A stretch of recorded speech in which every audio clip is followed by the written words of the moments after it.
And we got there 2 hours. No, we're going to early because it was raining. So we just sat there and slept.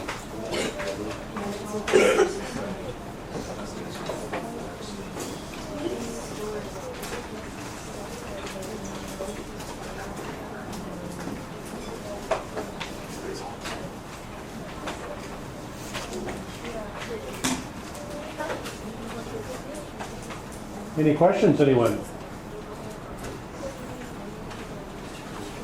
Any other announcements, Dr. Morton, besides what's on the board? Okay. So please make sure Monday lab you check your transformers. Did everybody get the email that I sent out about the next exam? Yes. Okay. Please don't, think that this is kind of a free pass, because it's an opportunity, I think, to not have to cram so much terminology into your mind and to concentrate a little bit more on process and how this stuff works. I don't know if you've noticed, but the exams tend to follow the material in order in which we cover it. And so if you're going to start putting together notes for this particular exam that you're going to use in the exam, I would do it by chapter or by section. Make sure that you organize these in such a way that you can find information quickly and easily. I would recommend probably 2 kinds of information in your notes. And one would be vocabulary terms that you have a tendency to mix up. The other would be diagrams that give you a nice kind of summary of difficult concepts like the lac and trip operon, for example. I also would recommend that you not become overly reliant on these notes, because that will slow you down, and still you've got to finish the exam on time. So for example, on the multiple choice, I think it would be a good strategy to go through and answer all the questions you can without the notes first. And then go back, and there may be some where you go, I don't know that term, then you can look something up. With the essays, then, there might be a diagram or something that you've written down that would be very helpful in doing the essay. But don't spend a lot of time paging through those notes, so you're not going to really have time to finish a complete exam. So there's going to be a little bit of an art to putting together these study materials. I think that going through the process of writing them down, trying to organize them, really could help you in terms of kind of understanding this information. But again, it should be information from the class notes and the PowerPoints. Don't put things on your notes that are in the chapter that we have not talked about in class. And then you will also have access to notes. You're watching a video this week in class, and there's some questions you are answering, and I will let you bring those to the exam as well if I ask you any questions about the video. Okay? Any questions about that? This is a new experiment, so I'll be curious to see how this all works out. Okay, let's do a little bit of review, because I know this material regarding regulation of gene expression can be a little complicated, and it's probably new for all of you. Let's start out with reviewing the simplest scenario of a prokaryotic cell regulating gene expression at the transcriptional level, and use as our examples of that the lac and the trip operon. Okay, I don't remember if I used these words or not, but there are words associated with operon. There are some operon that are inducible, and there are some operon that are repressible. The lac operon is an inducible operon. What's that mean? That means that normally that operon is blocked from being transcribed. And something in the environment is going to induce or turn on transcription. What is that something in the case of the lac operon? Lactose, the sugar lactose, okay? So the normal status of the lac operon is blocked, no transcription, but in the presence of the substrate that the enzymes break down, the inducer, we now get unblockage of that operator and transcription of those genes. Okay? Trip operon is a repressible operon. What's going on there? Well, the normal status of that operon is it's active. Operator is unblocked. So we're transcribing those genes involved in tryptophan biosynthesis. but something from the environment can shut off that operand, can block the operator. That particular compound is called the repressor. What's the repressor in the trip operand? Tryptophan, amino acid tryptophan. Okay? So make sure you understand the distinction between an inducible operand and a repressible operand. Okay? So let's say that I've got a bacterium, okay, and I've got it growing in some kind of a container of broth, and that there is low levels of tryptophan in that growth media or that broth. Okay? So if you were to be able to peer into the cells of those bacteria and look at their DNA and look at their operators under these particular conditions of low tryptophan, would the operator be blocked or unblocked? Would be unlocked. It would be transcribing those genes, and those genes would code for enzymes that allowed us to synthesize more tryptophan. Okay? What if I took a little sample out now and put it into a container, and I added a bunch of tryptophan to that media now? So now there's high tryptophan now. So what's going to happen? Operator blocked or unblocked now? Operator's blocked. Why? What's the tryptophan doing to block the operator? It will bind to that repressor protein, which the cells are constantly making, and change its shape so now that can bind to the operator and block it. If we use up the tryptophan and the levels start to drop and now it gets really low again, what's going to happen? Not enough tryptophan to bind to the repressor protein. Therefore, the repressor protein no longer has the right shape to bind to the operator. Operator becomes unblocked, and it's like what was over here again. Transcription will occur. Okay?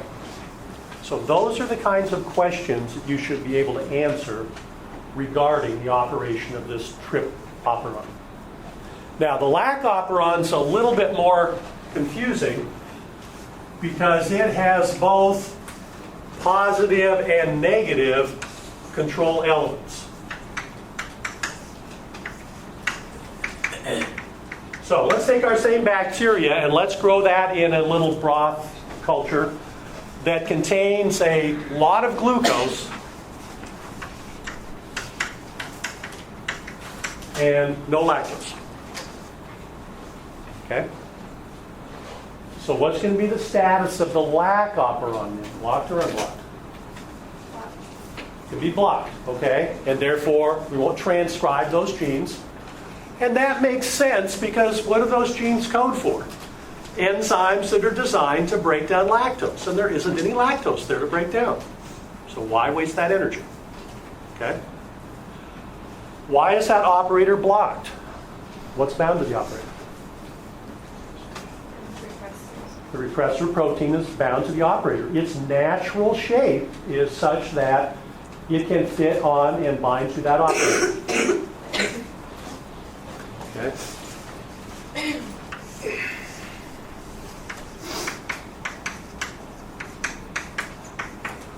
Okay, what if we transfer these organisms now to a new environment, and in addition to that, there will be glucose and lactose both?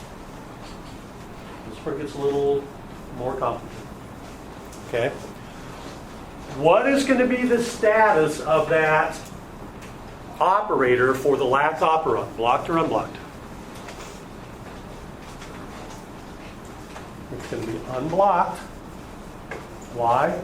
Because that lactose will react with the repressor protein, change its shape, so now that blockage is relieved and we will get transcription. So we will transcribe the lac genes. But that transcription is going to be really, really slow. Okay? So slow, in fact, that the bacteria are going to primarily use glucose and very little of this lactose. Remember that I said the bacteria kind of prefer the sugar glucose if it's present, even if lactose is present? Why are they choosing to do that? It's really because the transcription of those genes to break down lactose is really, really slow. Okay? Why is it really, really slow? Well, if there's high glucose, what is there low levels of? There's another molecule that plays into this called cyclic AMP. Remember, they have an inverse relationship. That's something you might want to write down in your notes, okay? Well, cyclic AMP, remember, interacts with that protein, that CAP protein, that catabolite activator protein. And if it binds, it basically turns on this protein, and that interacts with the operator and speeds up the rate of transcription. But if there's not that much of this, then it won't activate this, and this won't be around to bind to the operator. And so transcription will be low. Can you repeat the part about CAMP interacting with CAP? Yeah, let's just go back here to.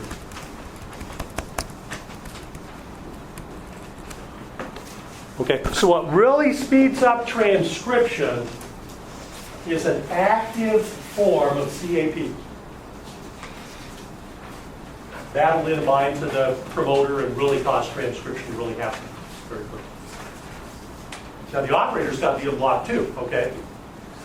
But this is what really juices it up. But this can only be active if cyclic AMP is bound. Well, high glucose doesn't like cyclic AMP. So this will be inactive, and therefore transcription will be really, really slow. Okay? So, now if we switch these again to a new environment where there really isn't any glucose, but there's still a lot of lactose. Okay? So if lactose is present, remember that operator will be unlocked, transcribed, but really, really slow.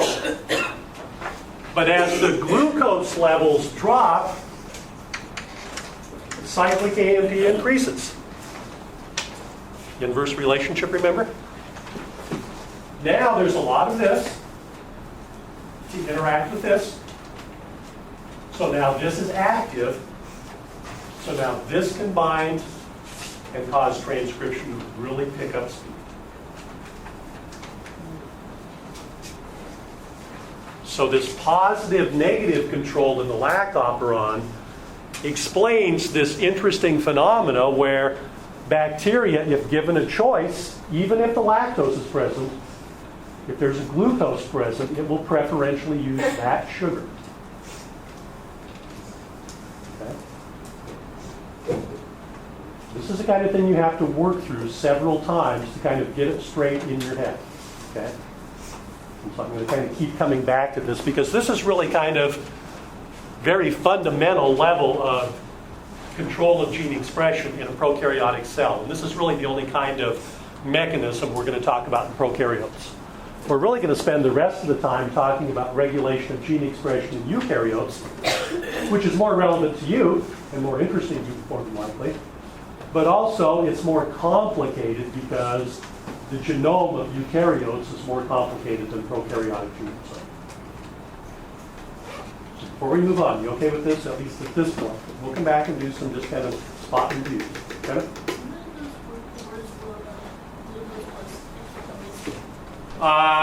Down here or over here? Okay, so the lac operon genes are transcribed, but really, really slow. Okay?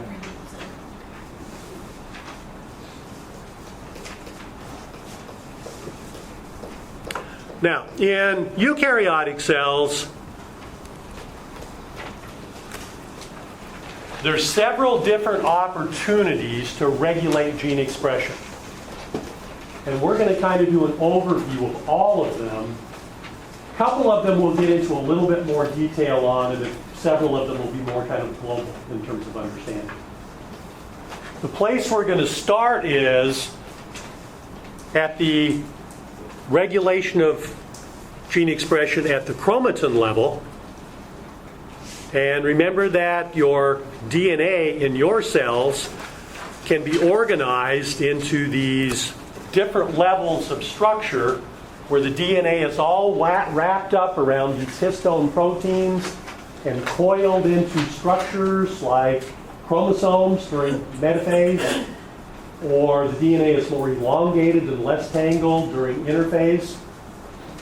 But this is our kind of first opportunity to talk about ways in which you can regulate gene expression at the chromatin level.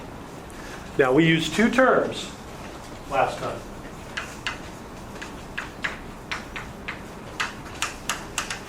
Heterochromatin and euchromatin. Again, probably words that would end up in your notes, I would believe. Okay? Which one of these is more transcriptionally active? Remember? Euchromatin, okay? So this is active, basically. This is inactive. Which one is more compact or coiled or bunched up? Heterochromatin, okay? It's more bunched up, if you like. This is more loose. Well, that kind of makes sense if you think about it, okay? Because if something's all tangled up and squished together, it's going to be really hard for that transcriptional machinery, the polymerase enzymes, etc., to get in and gain access to those genes and transcribe them. If you loosen up the structure, then those enzymes have easier access to transcribing those genes.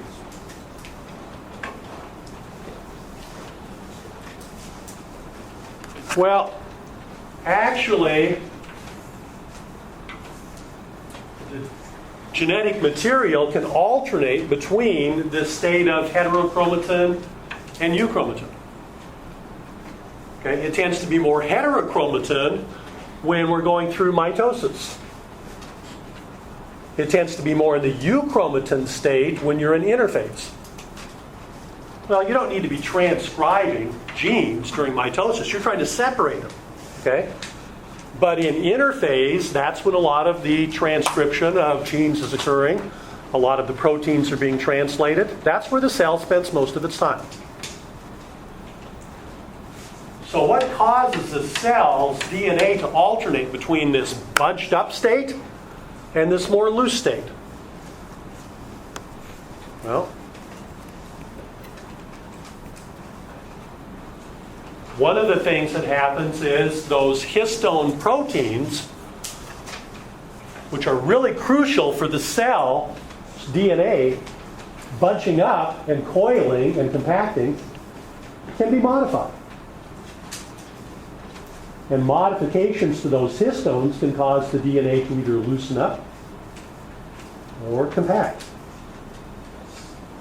There are also modifications that can occur to the DNA itself.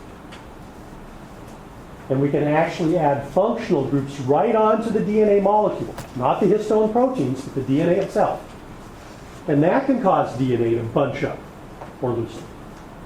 Okay?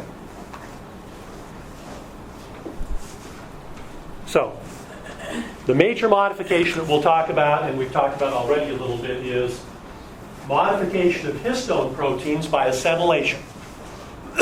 So add these acetyl groups to it, or remove them.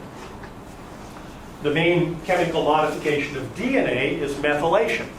Add methyl groups to DNA, or remove them. So basically, through the use of enzymes that add and remove these functional groups, the DNA can alter between this inactive state, where it's not being transcribed much, and an active state where it's being transcribed a lot.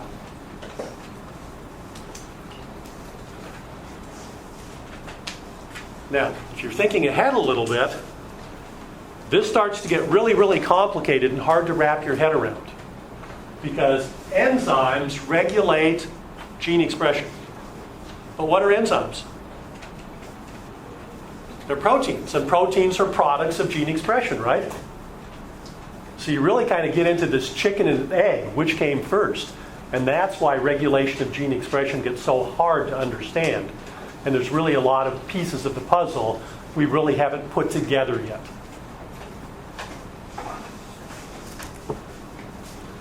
Okay, so in histone acetylation, what can happen is if we take this packed up DNA and an enzyme starts adding these acetyl groups, these little green circles right here, to the histone proteins, that'll change the shape of those histone proteins. And that causes this DNA structure to loosen up and become more transcriptionally active. If an enzyme removes these acetyl groups, then the DNA transitions back to this more compacted, less active state again. So a simple enzyme can regulate whether that DNA is transcribed or not transcribed. Similarly, methylation, adding this little CH3 methyl group, usually to a cytosine. Cytosine is the most commonly methylated nucleotide. Can have the same effect. Generally, if you methylate DNA, it causes genes to become inactive. If you remove the methyl groups, they become active again. This is more kind of a long-term inactivation. Remember, you've got all these different kinds of cells in your body. You've got muscle cells, you've got liver cells, you've got cells in the lens of your eye, all of which have the same genes. So why are they different kinds of cells? Because they are transcribing different genes.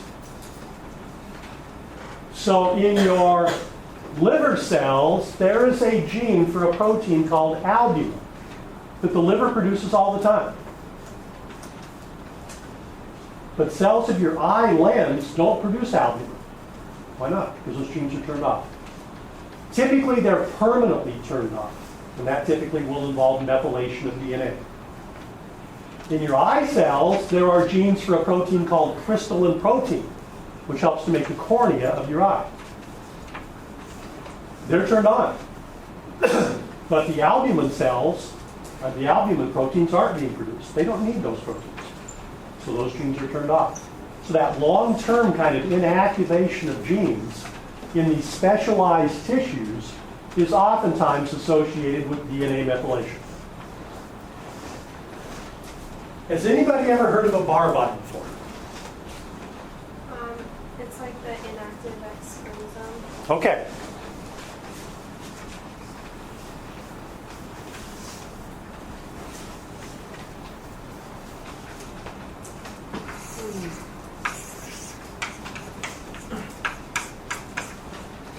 So female cells, male cells, right? Okay. On these X chromosomes, are there genes that encode proteins? Yeah. Anybody know what some of those proteins are? There's a protein involved in producing blood clotting factors. And if you have a defect in that gene, you can suffer from hemophilia. That is called an X-linked recessive gene. In cats, there are some genes for fur pigments on the X chromosomes. Now, here's something you may or may not have thought about. So if there are genes that encode proteins on X chromosomes, does that mean female cells produce twice as much of that protein as a male cell? You would think so, but they don't. Why?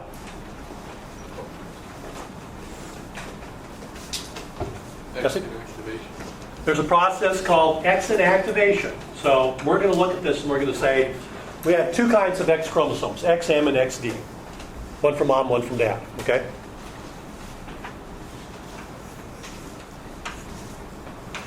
And when these cells then divide,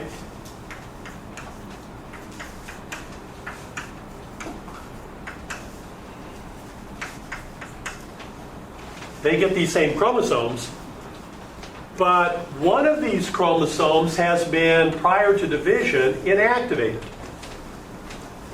How's it become inactivated? A bunch of methyl groups have been attached to the cytosines of that DNA. And it's basically not transcriptionally active. When this happens in cells of your tissue, it's random in each cell type which one is inactivated, XM or XD. It's strictly chance. So if I've got two different cells in different parts of the body, in this cell type, this one might have been inactivated. And that's maintained then in all of the cells that are derived from that cell. So XM is always the one that's inactivated. Okay? Over here in this part of the body, in this cell type, it might have been randomly that XD was inactivated, the one from Dad. And again, that is maintained in all of the cells derived from that. So these are inactive. So these genes aren't being expressed. Only the genes you got from mom and these cells are being expressed in those cells. Only the genes you got from dad and these cells are being expressed. So females are said to be, in regard to this X chromosome, a mosaic. Some of the cells of their body are expressing dad X genes and others are expressing mom X genes. Okay. The D changed to an M, did it from the mom to the O's next? In a particular cell line, they have there's mechanisms in the cell that always maintain the proper methylation patterns. Okay, so anything derived from this cell will always maintain that pattern. Okay, and how that works, that's another interesting kind of, I don't understand it. There are types of cats called tortoiseshell cats. You've all seen them before. And they have a mixture of orange and black fur. Why do they have a mixture of orange and black fur? Because that fur pigment gene are in X chromosomes. And if dad gave you a orange gene and mom gave you a black gene, then there'll be patches on the body that were derived from those cells where X inactivation of the dad's genes happened, and there'll be patches of cells on the body where there'll be cells which were X-mom inactivated. So you get the splotches of all these different fur colors mixed together in that tortoiseshell phenotype. Evidently, I was just reading in your textbook, there's a genetic condition in some females where on the X chromosome there is a gene that's important for the development of sweat glands. And in some females, if you get a mutant allele from one parent, then you can get patches of skin in your body where you don't produce sweat glands, and other patches of skin where you do produce sweat glands because of the different inactivation of the different types of cells. Okay. So this is long-term inactivation, typically associated with methylation of DNA. And then again, once methylated, those genes remain so throughout successive cell divisions, and there are mechanisms to methylate the correct daughter strand. So we maintain that methylation pattern. This is an example of a really exciting area in genetics that is relatively new and recent, called epigenetic inheritance. What does the prefix epi mean? What is your epidermis? It is an outer layer of tissue covering the external surfaces of the body. So epigenetics means outside of genetics. Basically, epigenetic inheritance involves the inheritance of traits transmitted by mechanisms that don't directly involve nucleotide sequences. Okay? So this tortoiseshell cat, is an example of an epigenetic inheritance pattern. We're not changing the nucleotide sequence in those genes, but we are modifying their expression through phenomena like methylation or histone acetylation. And these patterns can be inherited. These patterns can also be influenced by environmental factors. Epigenetics explains partially why twins who have the exact same genes, especially identical twins, where one might get a genetically inherited disease and another might not. It doesn't have to do with any differences in their nucleotide structure. It has to do with modifications of their chromosomes that might have occurred, sometimes under environmental influences, like methylation or acetylation, that changes the transcription or the expression of those genes. So there's a lot of interest in epigenetic inheritance. What's also interesting is that one of the things we see in cancer cells is we see altered patterns of DNA methylation. And in cancer cells, genes are being methylated that shouldn't. Does that affect the expression of those genes? You bet it does. And changes in gene expression lead to cancer? Yes, they do. We haven't talked about that. I think that'll be a kind of a wrap-up thing we'll talk about when we talk about gene expression, is how changes in gene expression can lead to the cancerous state. So I just wanted to throw this in here because this is a relatively kind of new and exciting area of genetics, and it's very different from the traditional Mendelian genetics that you're used to learning. Okay, so in eukaryotes, modification of the chromatin can make genes accessible to transcription or not accessible. But just because you're accessible to transcription doesn't mean you're going to be transcribed. So let's dig into the next level a little bit and say, okay, if the gene is accessible, what's going to determine whether that gene is transcribed or not? What's going to determine whether that gene is expressed?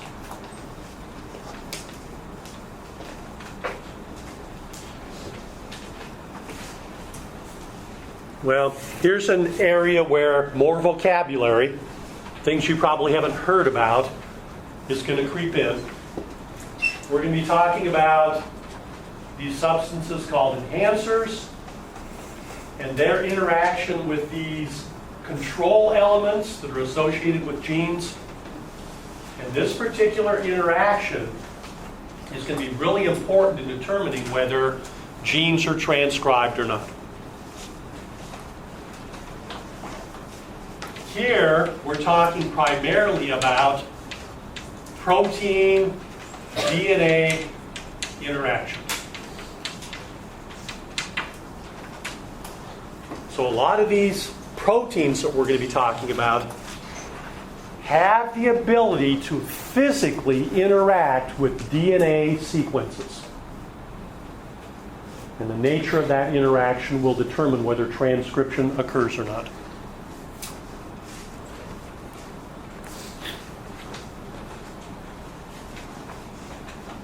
Most genes in eukaryotic cells have these regions called control elements that are associated with the gene. And these are actually segments of DNA that are called non-coding DNA. Non-coding DNA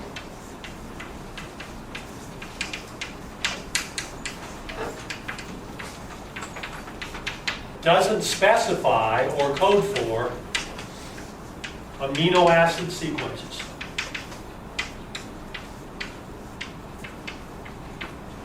And we'll talk about this more a little bit later on, but a whole bunch of your DNA, it turns out, is non-coding. In fact, most of it is.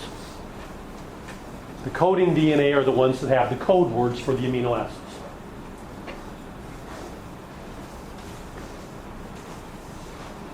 If proteins can interact appropriately with these non-coding regions of DNA that are found in these control elements, that really is going to determine whether transcription is going to occur or not.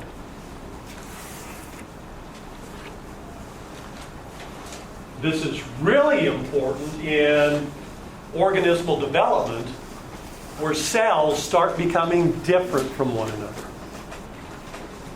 So this idea of a lens cell in your eye becoming different from a liver cell is really the result of this interaction of these non-coding DNA regions with these proteins, and that determines whether genes are turned on or turned off. So it gets a little complicated. Okay, let's dig into this a little bit.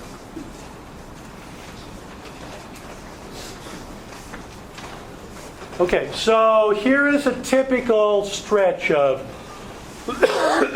eukaryotic DNA. This might be a portion of one of the chromosomes. And here in this gene, you see some, familiar things that they should be. Here's your transcription start site right here. Here is the promoter. Remember, that's where the RNA polymerase attaches. Here is your genetic information, and it's a split gene, and so there are some exons separated by some introns. There's a little sequence right here that signals this is where the poly A tail should be added. The things in yellow are what we want to concentrate on right now a little bit. And they're called control elements. And these are basically series of nucleotides. And these control elements are going to interact with proteins. So proteins are actually going to bind to these series of nucleotides.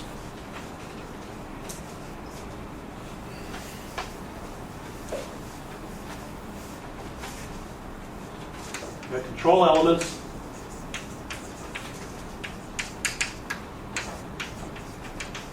These are series of nucleotides.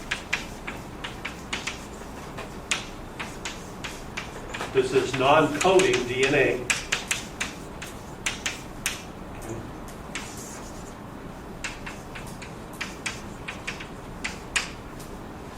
And proteins are going to bind to these.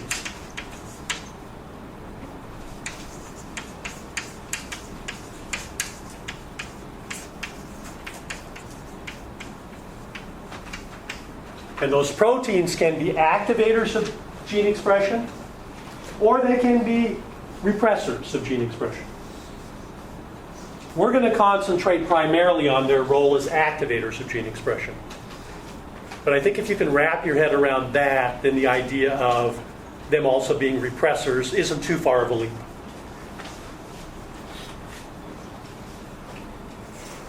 Okay, there are two types of control elements.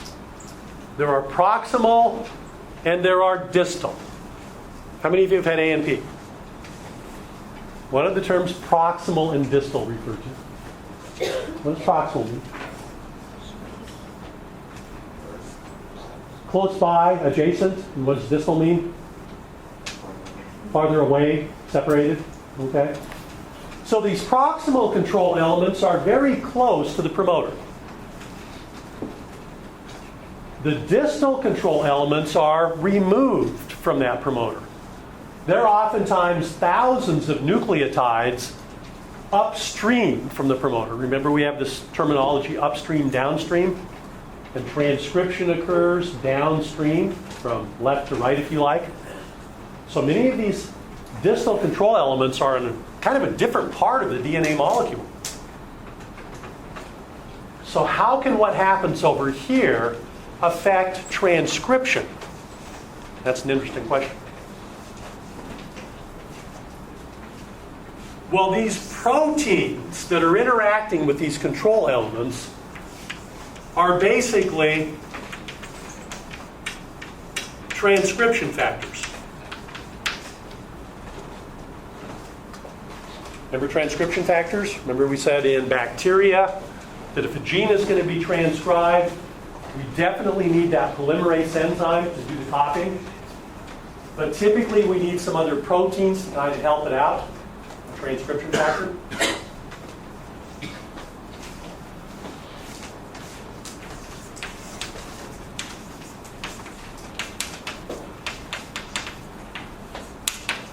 There are some kind of general transcription factors which pretty much any gene transcription requires.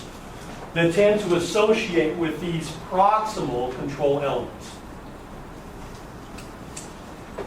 And if they do that, transcription will usually occur, but at a pretty slow rate.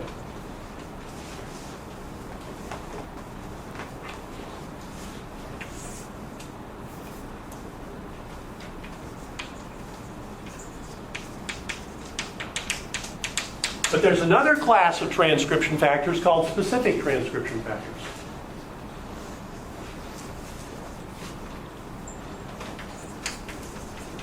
And if they interact with the distal control elements, now we get a really fast rate of transcription.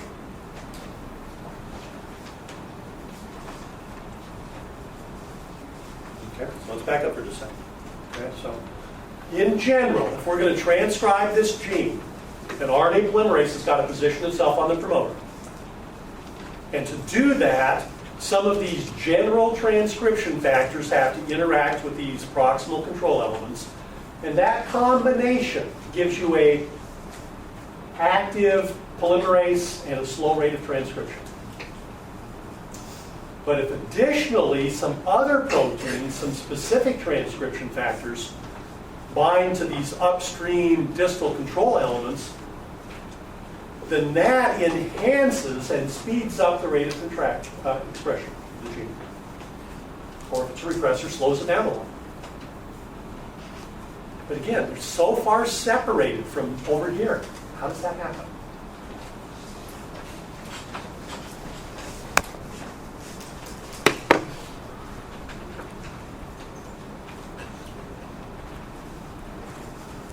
Okay, before we do that,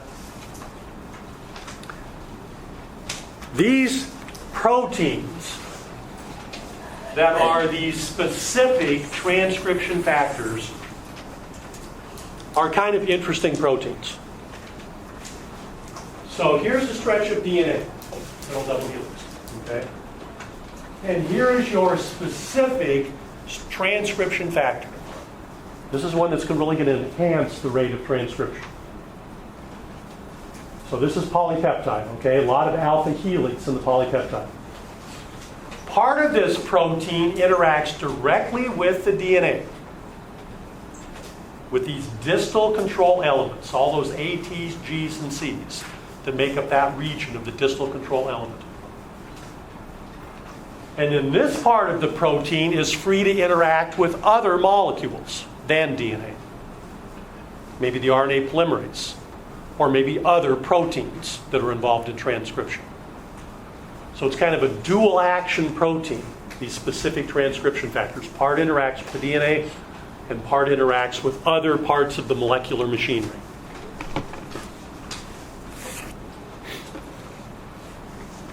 Okay. So here's our distal control element. And there are 3 distal control elements that make up this enhancer region. So this is something that's going to speed up the rate of transcription. These molecules are the specific transcription factors, the activators. And if the right activators bind to the right control elements, that sets off an interesting set of sequences. One thing that happens early on is that the binding of these activators to the control elements brings in a new protein called a DNA bending protein. And that actually hooks onto the DNA and causes it to flop over on itself to make a big bend. So now these elements, which were far away from these elements on the linear DNA molecule, are brought into pretty close proximity. Okay? These are bound to the DNA now, and remember the other functional part can bind to these other transcription factors or these proteins called mediator proteins. They're all needed for transcription to occur. And we can form this complex of proteins attached to these control elements, and then that brings the RNA polymerase now into position and allows a fast rate of transcription. So we'll transcribe the gene. So the interaction of activators way over here ultimately can stimulate transcription through the action of this bending protein and in the involvement of all of these other proteins. This gives us our fast rate of transcription. So like with the RNA polymerase, just leave the protein complex when it starts the synthesis or whatever? Yep, and then other RNA polymerases could interact with it and transcribe the gene as well. Yep, absolutely. Okay. Now, if this doesn't happen, could we still transcribe that gene? Potentially, because remember there are little proximal control elements here.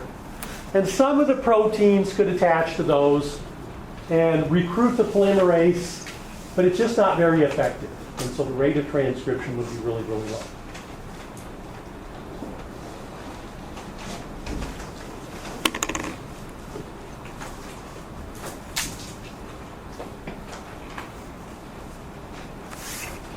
So back to this question that I asked a minute ago. Why do liver cells produce one protein and lens cells produce another? Well, here are the two genes that are involved in the two proteins. Here's an albumin gene, and here is a crystalline gene. They both code for a different protein. Each one of them has an enhancer region, which is a group of control elements associated with that particular gene. And here the colors indicate the types of control elements. So this enhancer region has 3 control elements. This has 3. Notice they have one common control element, but they have 2 different ones. Okay? So both cell types have both of these genes. But in the liver cell, this one is going to be preferentially expressed, this one isn't. In the lens cell, this one is going to be expressed, but this one isn't. Why? Because those different cells, as a result of their developmental process, have different activators in them. They have different proteins. So these are all the available activators in the liver cell nucleus. These are all the available activators in the lens cell nucleus. Now again, they share some common activators, the gray ones here. But they have some different ones. Well, that again begs the question, why do different cells have different proteins? It's part of developmental biology, and we just can't get into the details of developmental biology right now. But it is a reality. Different cells produce different proteins. So, this one has the activators that can bind to the control elements. Once the control elements are all bound to activators, the DNA bending protein comes in, twists the DNA around. These bound activators recruit all these other proteins, and the albumin gene is expressed. Why isn't the crystalline gene expressed? Because it's lacking those activator proteins. It doesn't happen.